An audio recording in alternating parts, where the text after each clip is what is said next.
The LA Clippers are set to play the Denver Nuggets on Wednesday night, and for every Clipper fan, that adds a little bit of concern given the Clippers' recent record against the Denver Nuggets. Why do they struggle so much against them? How can they fix it? And let's get into the preview of Wednesday night's game on today's Locked On Clippers. You are Locked On Clippers, your daily Los Angeles Clippers podcast, part of the Locked On Podcast Network, your team every day.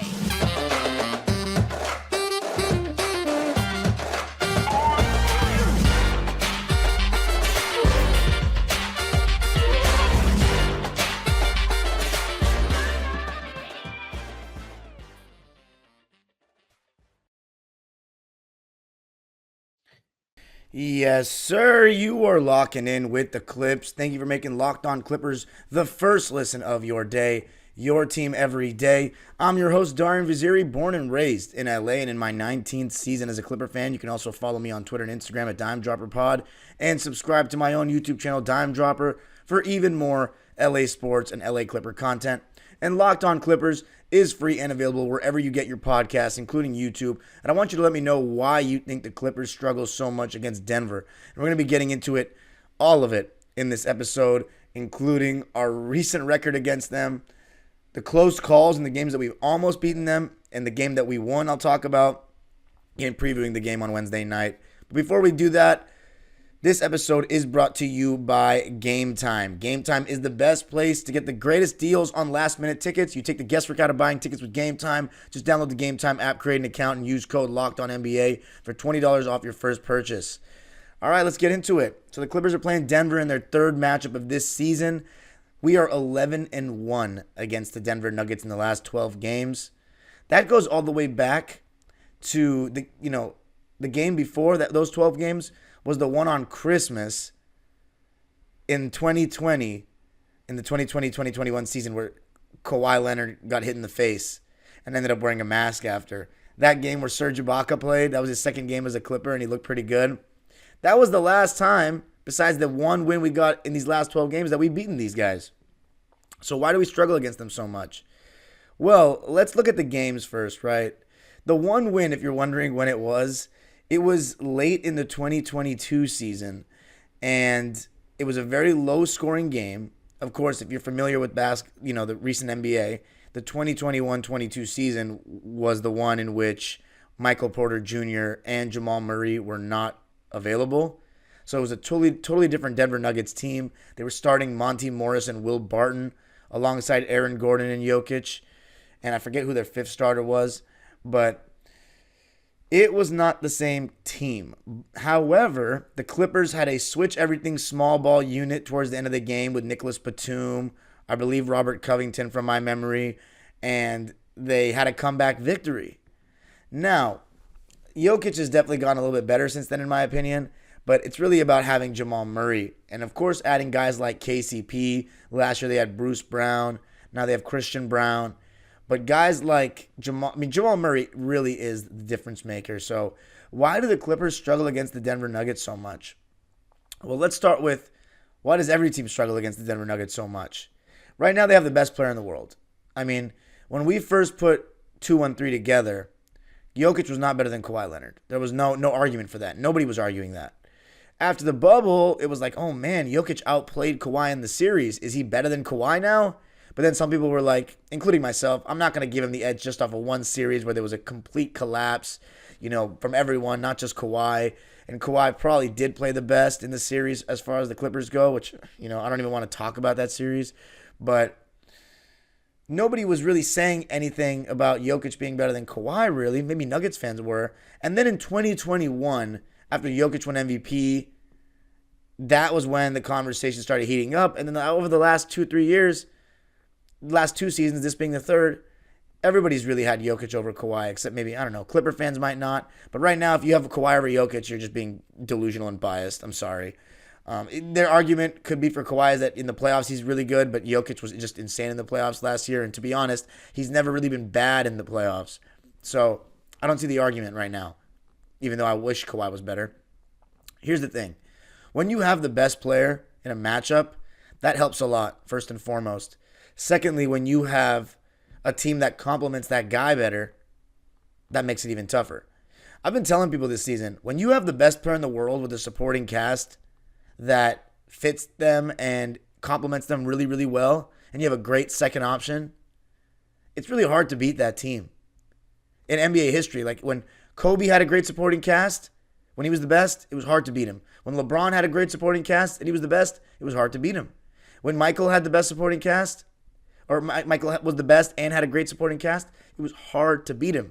That's what we're dealing with the Denver Nuggets right now. So first and foremost, everybody's struggling against them. For the Clippers, here's why I think, let's go back to the bubble. Let's rewind. Why was that a bad matchup? I think a lot of it was just the Clippers collapsing. I think, there was the Trez Jokic thing where we left Trez out there to die. And he's not a center. And then Kawhi Leonard and Paul George, nobody could slow down Jamal Murray. Nobody. And then Jeremy Grant did a really good job on Kawhi. Like, exceptional. He had the length, the size, the athleticism to contest a lot of Kawhi's shots and not get bullied. So that was huge. But the reason why the Nuggets are really so hard to stop, besides the fact that they have constant movement in their offense, which that makes them really difficult, like Sacramento and Golden State, Jokic, the second he sees a window that he can pass, he makes the pass. And if you're not on your P's and Q's, you're not communicating all the off-ball switches, or you're not switching off the ball, you're not communicating what you want to do on those, then you're screwed. All they need is one sliver of daylight, 1 second, one slip, you're falling asleep, and Jokic will punish you. And he makes passes that a lot of people in NBA history just can't make. And with Aaron Gordon as a lob threat, I mean, him screening and then rolling. And one of my favorite plays, in my opinion, just as an NBA fan right now, is when Aaron Gordon sets, actually, no, it's Jamal Murray setting a back screen for Aaron Gordon. If Jamal Murray's man doesn't help whoever's guarding Aaron Gordon, then Aaron Gordon usually gets a lob. But if they do, then Jamal Murray can pop out because his man is helped onto Gordon. Jamal Murray pops out, comes off a dribble handoff for some daylight for a three or a jump shot. So it's really, really hard to guard. And then if Jokic, man, steps up onto Murray in that instance, well, now you got Jokic going downhill on a short roll type of situation. So the reason why it's so hard to guard them is the Jokic-Murray action. In the pick and roll, let me just break this down for you. Without trying to get too technical, this is how hard it is to guard them. If you go under the screen, Jamal Murray is one of the best jump shooters we've got in the league today. Cash.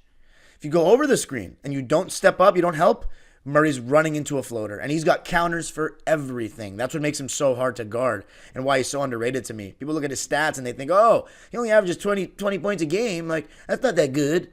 But schematically, he counters everything you throw with Jokic. So it's really hard to guard him. And in the playoffs, he played much higher than 20 points a game. But he has counters to everything, right? So he can run into that floater. He has a stop and pop mid-range going both directions, which a lot of guys don't have nowadays. So he is tough. Then if you're in drop coverage, same thing. He's walking into that stuff. If the big man that's guarding Jokic comes and helps, usually a pocket pass to Jokic for either a floater or an extra pass to an open three or a lob to Gordon or KCP or whoever it may be. If you come hedge the screen or blitz the screen, you better make sure Jokic doesn't get the ball on that first pass, because if he does, 4-on-3 situation, and he is carving you apart like a Thanksgiving turkey. Then the other option to counter pick and rolls these days, switch. Whoever's guarding Jamal Murray probably isn't over 6'8". You want to switch them on to Jokic? Be my guest. And Jokic ain't like a Joel Embiid. No disrespect. He's going to punish every switch. He's not going to leave you, let you off the hook. So that's why it's so hard to play them. Now, why the Clippers specifically struggle? I think every game has taken its own story. But I think it's because even after they lost... after they lost Jeremy Grant, we beat them in that first game in Denver. By the time we played them again, though, in April of 2021, they had Aaron Gordon. And that makes a difference because Aaron Gordon is a really, really solid player to guard Kawhi Leonard. And of course, we struggle with the Jokic-Murray pick and roll. So we've lost a couple of games. I mean, Paul George shot 5 for 15 in that game after the Christmas game. And we only played them one other time after that. and lost by 6. And again, like a lot of times, to tell you the truth, Jokic outplays Kawhi in these games. Like I can't remember the last time in a Denver game where Jokic got outplayed by Kawhi. Like we had the best player on the floor. It hasn't felt like that. So that's the tough thing. So to answer the question, why is it so hard? 1, the Denver Nuggets are just really good. 2, we have a lot of trouble stopping Jamal Murray at the point of attack.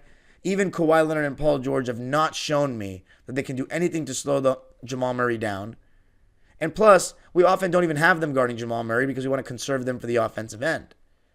We have no answer for Jokic. I mean, Zoo is a decent body to throw at him, but that's just one guy. And even though he did a really good job in the third quarter of the game we played against them in Denver a couple weeks ago, I mean, I'm not putting my money on any one person to stop Nikola Jokic.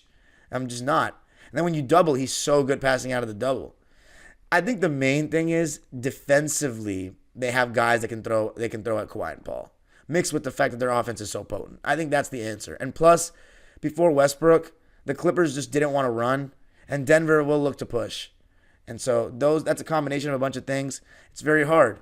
11-1. I can't believe that record. What makes it more frustrating is that we lost a game last year without Jokic. We lost a game this year without Jokic and Murray. Like at this point, it might just be psychological. I don't want to say that though, because I feel like a win is due to come against these guys. And coming up, I'm going to be talking about the games where we were so close and what went well in those games, maybe what we can duplicate to try to find the formula on Wednesday. Going to be talking about that coming up. I got to tell you a little something about eBay Motors. Our partners at eBay Motors have teamed up with Locked On Fantasy Basketball GOAT and host Josh Lloyd to bring you some of the best fantasy picks each week all season long. Whether you're prepping for a daily draft or scouting the waiver wire, every week we're going to provide you players that are guaranteed to fit on your roster. So let's see who Josh has picked out for us on this week's eBay Guaranteed Fit Fantasy Picks of the Week. This week, I am going to go with Derek Lively from the Dallas Mavericks. Why? Because I think he plays a more relevant role on his teams than the other guys that Josh selected for this week. He's been really good running the floor for the Mavs. He's added a sense of another element of athleticism that Dwight Powell, as athletic as he is, just didn't have. They're starting to make Tyson Chandler comparisons. So, he's working with Tyson. I'm going to go with Derek Lively. I really like what I've seen from him this season, and I'm going to go with him this week. Josh Lloyd from Locked On Fantasy Basketball is going to help you win your fantasy championship, and eBay Motors knows a championship team is about each player being a perfect fit. Same with your vehicle. What's your dream ride?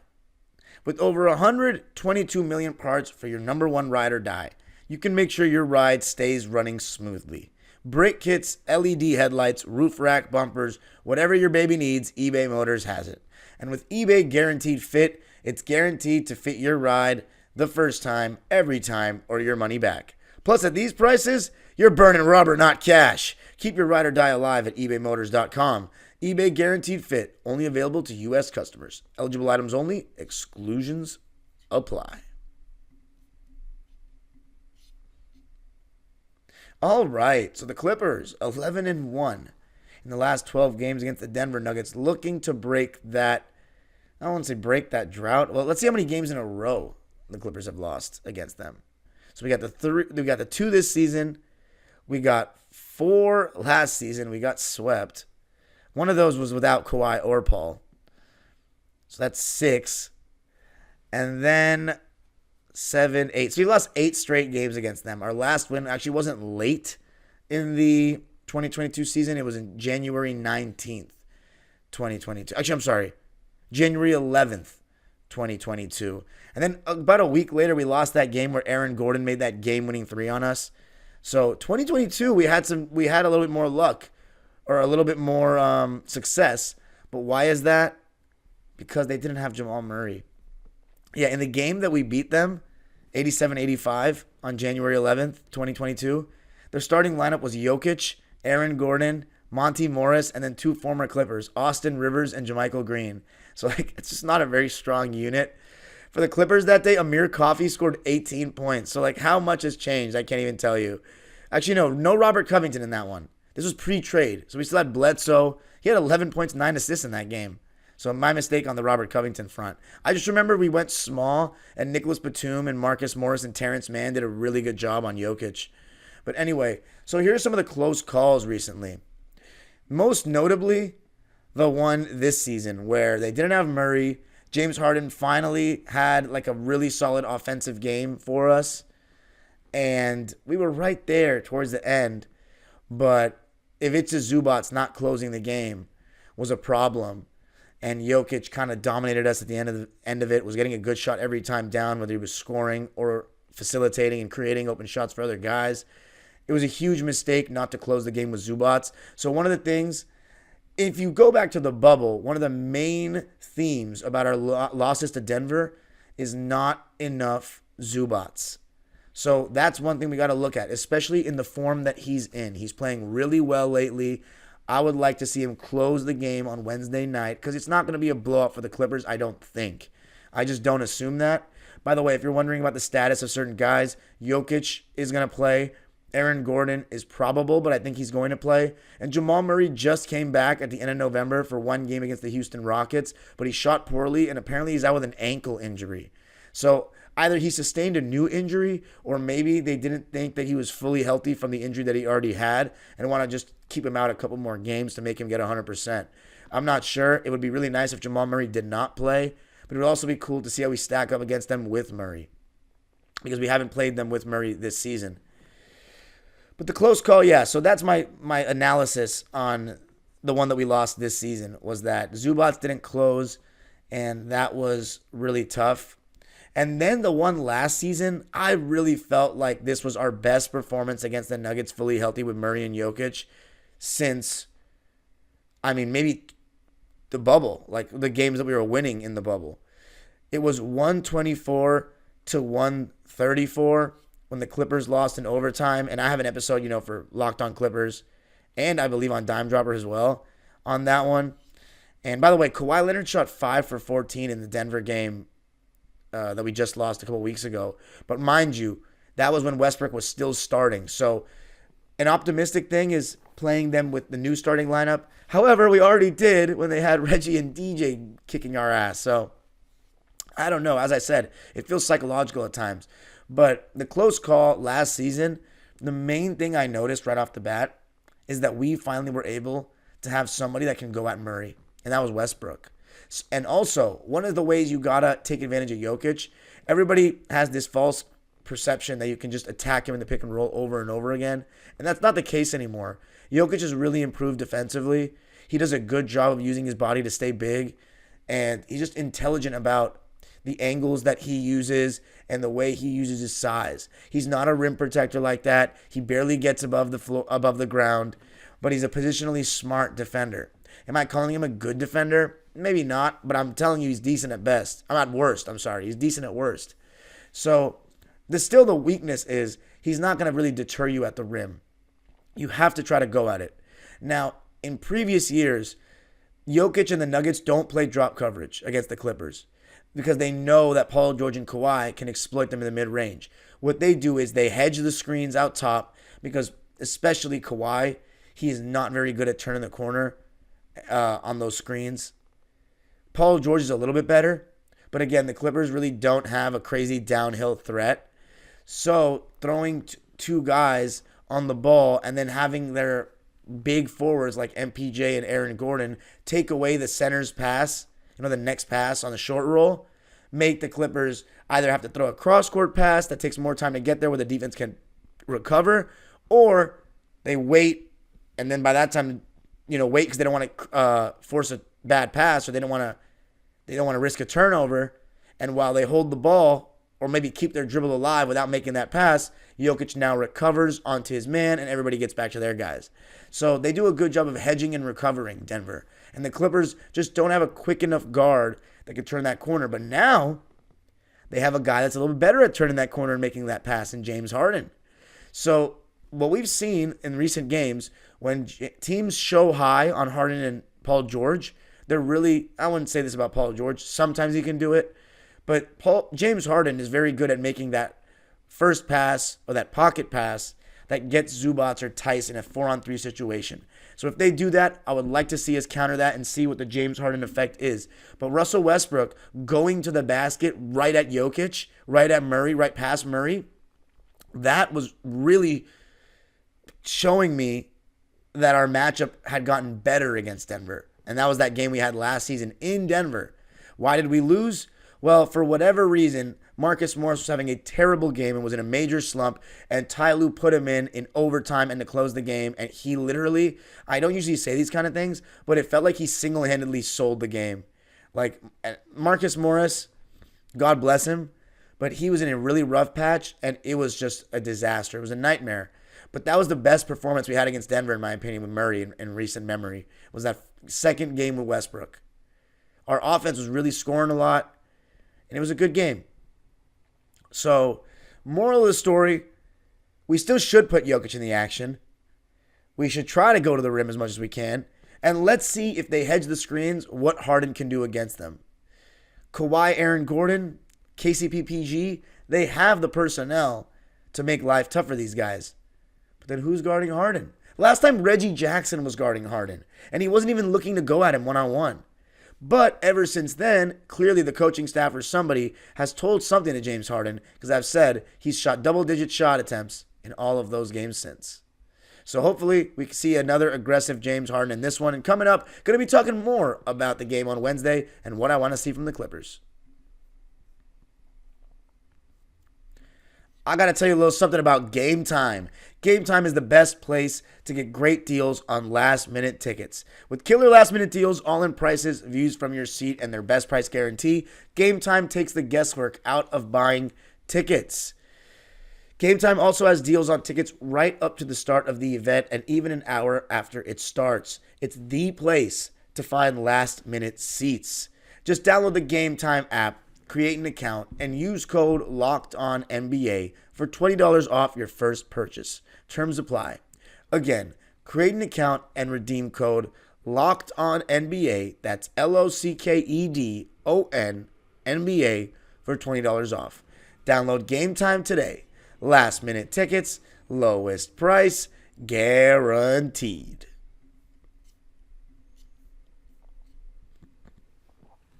All right, to close out, let's talk about this one. Clippers going up against the Denver Nuggets on Wednesday night. It will be the second game of the season at home that I am missing, unfortunately.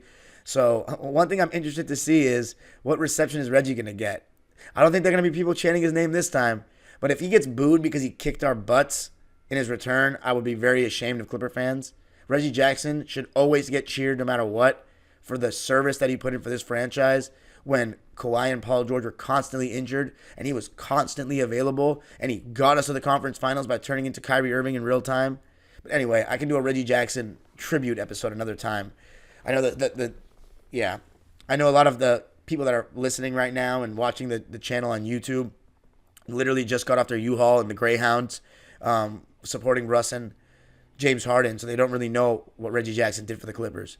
But Reggie Jackson, first-class human being, and was so great to everybody from what I heard and what I saw with my own eyes. All the fans, it was awesome. But we need Reggie Jackson to not go off on us on Wednesday, right? I mean, come on. That was ridiculous. DeAndre Jordan,